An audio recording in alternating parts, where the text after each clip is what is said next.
ቀጽልና ድማ ከመይ ጌርና ኢና ሓደ ዝኾነ ኣይተም ኣብ ኮምፒውተርና ሃይድ ክንገብሮ ወይ ድማ ክንሓብኦ ንኽእል ዝብል ክንሪና ኣብዚ ፋይል ኤክስፕሎረር ከኣትየ ንኣብነት ኣብ ዝኾነ ኣብ ሚውዚክ ኣትየ ነዛ ፎልደር እዚኣ ክሓብኣያ ማለት እዩ ሃይድ ክገብራ እያ ጀነ እዚኣ ሰሌክት ገብራ መጀመርታ እዛ ትግርኛ ሚውዚክ ትብል ዘላ ትሪእዋ ዘለኹም ሰሌክት ጌራ ኣብዚኣ ቪው ትብል ይኣቱ ኣብዚኣ ቪው ምስ ኣተኹ እዛ ሰሌክት ዝገበርኩዋ ኣብዚኣ ሃይድ ሰሌክትድ ኣይተም ትብል ኣላ ሕጂ ዝኾነ ፋይላት ወይ ድማ ፎልደራት ሃይድ ክንገብሮ ክንሓብኦ ንኽእል ኢና ኣብዚኣ ሃይድ ገብራ ብድሕሪኡ ክልተ ነገር ተምጻለ ኣላ ኣብዚ apply changes to this folder only apply changes to this folder and subfolders and files ብለና ነቲ ኣብ ውሽጡ ዘሎ ኩሉ እውን ሃይድ ክገብሮ ዋላስ ነዛ ፎልደር ጥራይ ሃይድ ክገብራ እትብለና ዘላ ድሓን ኣነ ነዛ ፎልደር ጥራይ ሃይድ ግበራ ይኽብላ ኦኬ ምስበልኩዋ ኣብዚ ሕጂ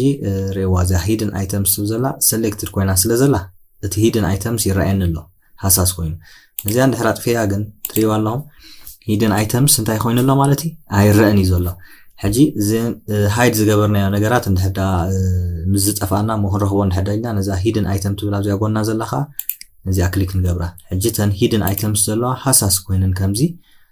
ይመፃና ማለት እዩ ሕጂ ነዚኣ እንድሕዳ ኣንሃይድ ክገብራ እንድሕዳ ደሊኻኒ ነዚኣ ሰሌክት ገይረ ኣፍታ ሃይድ ሰሌክትድ ዝፀወጥኳ ኣብኣኻ ክሊክ እንድሕዳ ገይረ መሊሳ እዚኣ ክትመፃንያ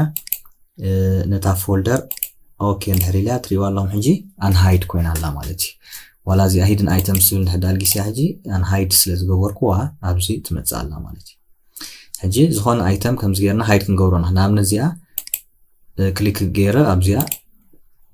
ሃይድ ሰሌክትድ ኣይተም ምስ በልኩዋ ሪኢኹም ኣለኹም ተሓቢኣ ኣላ ኣይተደምሰሰትን ግን ተሓቢኣ ኣላ ኣብዚ ንኻልእ ሰብ ኣይትረኣዮን እያ ማለት እዩ ሕጂ ዝኾነ ሂድን ኣይተምስ እንድሕዳ ክሪኦ ደሊኻኒ ከምዚኣ ገይረ ነዚኣ ክሊክ ገብራ እሞ እቲ ሂድን ኣይተም ይመፅእ ኣሎ ማለት እዩ ስቲል ግን ሂድን እያ ዘላ እዚኣ ነዚኣ እንድሕዳ ፀቒጠያ ስቲል ሂድን እያ ዘላ ሕጂ እንድሕዳ ኣንሃይድ ክገብራ ደሊ ሰሌክት ገይረ መሊሰ ኣፍታ ሃይድ ሰሌክትድ ኣይተም ዝፀቐጥኳ ንዓ ክሊክ ገብራ ማለት እዩ ኣንሃይድ ትኸውን ሕጂ ነዚኣ እንድሕራ ልጊስያ ስቲል ኣብዚ ቪዚብል ወይ ድማ ኣቬላብል ትኸውን ማለት እዩ ስለዚ ኣብ ዝኾነ እናኣተኹም ከምዚ ጌርኩም ክትሓብዎ ትደልዩ ፋይላት ገለ እንድሕር ኣሎ ኮይኑ ከምዚ ጌርኩም ክትሓብዎ ትኽእሉ ኢኹም ማለት እዩ ንኣብነት ኮምፒውተርኩም ንስኻን ወድኻን ወይ ደቅኻ እንድሕር ትጥቀሙላ ኮይኖም ደቅኻ ክረኽቦ ዘይደልዮ ፋይል ከምዚ ጌርካ ሃይድ ክትገብሮ ትኽእል ኢኻ ማለት እዩ ዝኾነ ሓሳብ ሓሲብና ክንስንዶ ኣብ ንደልየሉ እዋን ቢሮን ወረቐትን ሒዝና ኢና ንስንዶ እንተኾነ ብኮምፒውተርና እቲ ብድምፂ እውን ጌርና ነገራት ክንስንድን ምስ ሰባት ክንለዋወጥን ከም ንኽእል ከትፈልጡ ዶ ኣብ ኮምፒውተርና ዝኾነ ብድምፂ ሪከርድ ክንገብር ኣብ ንደልየሉ እዋን ኣብዚኣ ስታርት ኢልና ንኣቱ እሞ ኣብዚ ሽዑ ቮይስ ሪከርደር እትብል ኣላ ማለት እዩ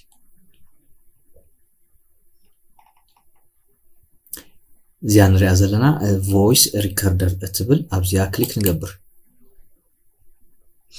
እዚኣ ትሪእዋ ዘለኹም ሕጂ ምስ ዊንዶውስ 10 ኢንክሉድድ ኮይና መፅኣ ዘላ ናይ ድምፂ መምልኢት ወይ ድማ ድምፂ መቕድሒት ኣፕሊኬሽን እያ ማለት እዩ ሕጂ ኣነ ኣጋጣሚ ብዚ ፈቲንያ ስለ ዝፀናሕኹ እዚ ሪከርድ ገይረዮ ዝነበርኩ ኣብዚ ተምፃለይ ዘላ እንድሕር ዘየድልየኒ ኮይኑ ኣብዚ ክድምስሶ ይኽእል እየ መጀመርታኹም እንድሕር ዳ ኮይኑ ከምዚ ዓይነት ዊንዶው እያ ክትመፀኩም ሕጂ እዚኣ እታ ማይክሮፎንኩም ኣትዩ ከም ዘሎ ክትረጋግፁ ክትክእሉ ኣለኩም ሕጂ ድምፂ ክንመሊ ኢና ሰላም ክቡራት ተኸታተልትና ከመይ ትቕንዩ ኣብዚኣ እንድሕር ኣትየ ሕጂ ረዩ ፓውዝ ክገብሮ እየ ማለት እዩ ሕጂ ፓውዝ ገይረ ኣለኹ መሊሰ እንድሕር ክቕፅል ደልየ ከዓ ነዛ ፓውዝ ዘላ ረዚዩም ሪኮርዲንግ ብላ ማለት እዩ ኣብዛ ቻነል ብምእታው ሳብስክራይብ ብምግባር መደባትና ተኸታተሉ ሕጂ ከዓ ረዩ እንድሕዳ ወዲኤ ኩሉ ሪካርድ ገይረ ምስ ወዳእኹ ኣብዚ ይነግረኒ ኣሎ እዚኣ ስቶፕ ኣላትን ማለት ስቶፕ ሪኮርዲንግ እንድሕር ኢልያ ረይዋ እንታይ ክትገብር እያ ሕጂ ሴቭ ክትገብር እያ ማለት እዩ ነቲ ሪከርድ ዝገበርክዎ ነገር ኣብዚ ኣምፂኣትልያ ኣላ ብዕለቱ ማለት እዩ ሕጂ ብዙሕ እንድሕር ሪከርድ ጌርኩም ኣብዚ ብዕለት ሪከርዲንግ እናበለ ስለ ዝመፅእ ፅባሕ ንጎ ከተላልይዎ ስለ ዘይትኽእሉ እንታይ ክትገብሩ ትኽእሉ ኢኹም ኣብዚኣ ሰሌክት ጌርኩም ማምሻ ኣለኹም እዚኣ ሰላም ክቡራት ተኸታተልትና ከመይ ትቕንዩ ሕጂ እዚ ክንሰምዖ ፀናሕና እቲ ሪከርድ ዝገበርናዮ እዩ ማለት እዩ ኣነ ግን ነዚኣ እንድሕዳ ሪኔም ክገብራ ደልየ ኣብዚኣ ፒሮ ትመስል ኣላትኒ ናይ ሪኔም ኣብዚኣ ኣቱሞኒ حجبزي شم هبا مالتي مزخاخر تخونني شم هبا مالتي نعمنت voice message to aman حريده أو aman صدو voice message مالتي زي جي كابزي وات sorry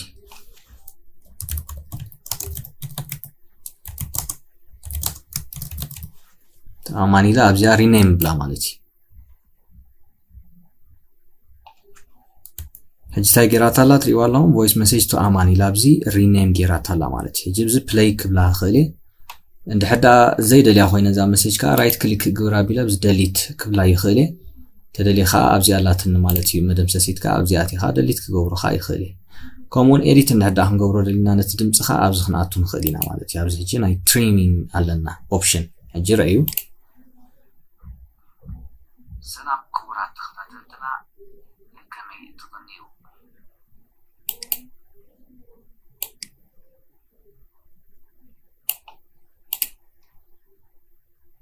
أبزي أنتراتي جري باوز كبوري أبزا channel نجي كابزي أنا أبزي أزلان هدا تريم كجبر عدلي أبزي أوكي بلا مالتي جي ندهدلي زيا زنبرت المسج مثلا كيتبالا شوني save a copy خبلا خلي update original لهري لاغن نزيا replace تقبر حجي مبزحتو زي save a copy تبولكم ما تمرازي